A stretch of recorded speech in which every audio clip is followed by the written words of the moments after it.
What's real different about this trip than the last one though? Like I was talking to Nick Sick, and he said when he walked into the locker room before the first one with Izzy, that he felt like your confidence wasn't as high as it could have been, and then he kind of talked you out of it, and then you went into the fight and you were confident. But it's like, man, is it really different now that you've held the belt? You let beat me Izzy, tell you, like the curse of being an abused kid. You are born with natural low self-esteem. Like it doesn't matter what you do in life, you always look at yourself like a failure. Like Eric asked me to bring my belt to give to, he wanted to show his daughters like a sports team. I was like, yeah, dude, I haven't looked at since I won it. It's been in the closet. I think it's like one of the curses of like having like low self-esteem is just, you know, when you're a kid, dude, and you're just a doormat your entire life. So every time I go in there, it's always like this moment of like, you know, do I really belong here? But I will die for what I want. And I've lived my entire life on that. When is that, is that feeling that you're talking about, that inadequacy, when you're screaming at Israel Adesanya in the fifth round, is that gone? Is like that feeling completely removed from you in a situation like that? You know, it is, when you're fighting, you want to be like as stoic as possible. Like, and there's so many guys that when they go in there and they're thinking about all this different your brain should be blank and you should just be focusing on the task at hand. And, you know, who I am as a person, when that cage door shuts, all I am is Sean the Fighter. You watched that fight between you and Dricus? Yeah. Eric had to make you do it. Yeah. Why? I've never watched a fight of mine ever. Ever? Ever, no. I don't watch my fights. You've literally never watched, up until this point, you've never, any, like earlier in your career, ever? Maybe if I have a cool stoppage, I might watch a highlight of it to repost, but like, no, I just do low self-esteem. Even when I'm doing things right, in my head, I'm doing things wrong. So like, you're worried that you're gonna watch a fight like that and just like hate what you're seeing, or what? Just like, you just have such a low opinion. Again, you guys, I'm a really happy guy. I'm happy, dude. My life is fucking good. I have so much. Generally, I wake up every day, like I woke up today and it's like, man, that's a beautiful day. My girl, that's a beautiful day. But when you just have like that demon on your back, you know, you just, like, don't like to look at yourself, don't like to see yourself. Just, yeah. Bored reflections, you know. But yeah, no, I mean, again, happy guy, but yeah, I prefer not to. So how did Eric talk you into doing it? Force me, dude. He just like, generally, if you ask me to do something nicely, I'm like, all right, I'll do it. You know, but he just kind of forced me. So was it just the two of you? Yeah, me and Lancelot, the manager. Where'd you guys do it? So you're sitting there watching it, and then so describe what that experience was like watching your fight. Not something you normally do. I just don't like it. I just don't like it. I don't like to watch myself on TV. I just don't. Were you able to take what Eric wanted you to take out of it though? Of course. And just I mean, again, what was the benefit of it? You know, the hard thing was when I got that cut, it really changed the dynamic of the fight. But I just think with this fight, it just needs to be a dog fight. More pressure, less skill. You know, even like you watch some of my fights where I've lost a close decision, and you go and you tally the strikes, tally the significant strikes. Look at his face after, look at my face after. And the judging criteria isn't like boxing. Boxing, you can be a Mayweather, you can pick a guy apart, and they could be like, damn, dude, that was some clean boxing. MMA, you can throw 100 punches, only land like 10 of them.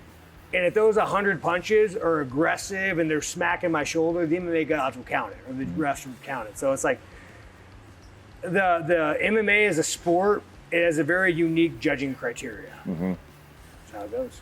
Well, Eric told me, and he mentioned in another interview, that he mentioned at the end of the fight, like you say it's got to be more of a dog fight. He said you got out-dogged, and he said that you recognized that. Like he looked over at you. It was more the cut. Like at the end of the day, dude, you get. I mean, they had that headbutt. They had to stitch muscle. Like it was so deep. And I'm a man of vision. You know, you take my vision, it's like, there we go. So it's like, it's not that. It's, you know, let me take a pint of blood, put it in your eye, and let me see how you feel. You know? Yeah. You probably never experienced this, but when you have like blood in your eye, your vision fucking gone. Yeah. Just blood. That's it. So that's not really even something you can bite down on your mouthpiece. It's like when he says out-dog you, it's just like you're saying you can't see. The fifth round, actually, there's a guy named Ray Sefo. He OG kickboxer, like he's a savage. So I remember like he was telling me like 3 weeks before I left about he broke an orbital in a fight and he couldn't see. And I remember in between rounds, I'm listening to Ray. I'm thinking about Ray Sefo, like, you were in the same position where you couldn't see out of my eye. And he told me, he's like, dude, I just put my hands up and fought. So a lot of the adjustment, the 5th round was just like, all right, well, I can't see. We're just gonna go with a high guard and just throw some haymakers.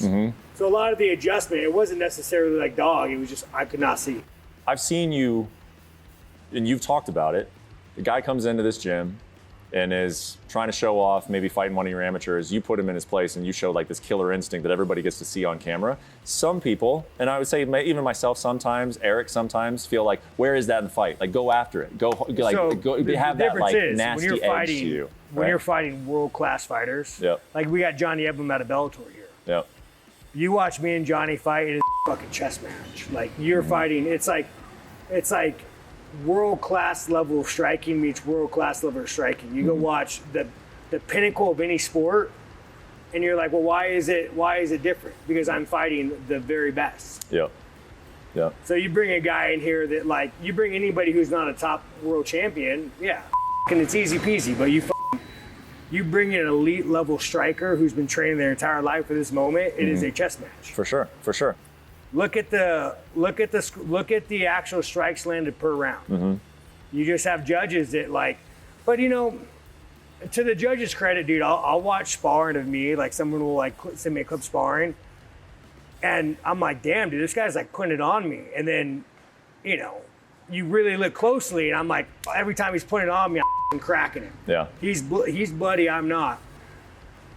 4-ounce gloves with a cage, it is a little bit harder to see, but I mean, there's a reason why every time I've lost a decision, the guy's face looks like he's been hit by a truck and I might have a black eye or a scratch. It sucks because I can't go in there and be a technical martial artist or a technical boxer and jab. I got to go in there and be like, fucker, there's the middle, hands up, let's throw fucking haymakers, because if I outstrike you, just because you're so awkward, I'm going to lose this decision. So the only change is, man, just, all right, well, I guess we just get in the middle and fight now. This is what you want, judges. You guys work for the UFC, apparently. Well, I think did you put it? It was either on your like a video or maybe you tweeted it to him. There's just like a handshake agreement, no takedowns. Why did you throw that out? Okay, it's MMA, dude. Fucking, but even wrestling, dude, it's like it's such a stupid scoring criteria. Like you could take someone down and keep them down for 5 seconds. How do you even score that? You did nothing. You took me down for 5 seconds. I get up and now I'm out striking you. How the even score that? Like as a whole grand scheme of a fight, what did that accomplish? Absolutely nothing. But to judges, oh, his back touched the ground. No, that's a point. Like this ain't collegiate wrestling fighting. How that fight ended needed a rematch. Like if it ended any other way, I'd be like, fuck it, dude.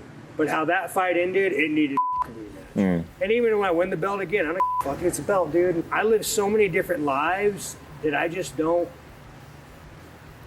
don't need or want validation in life.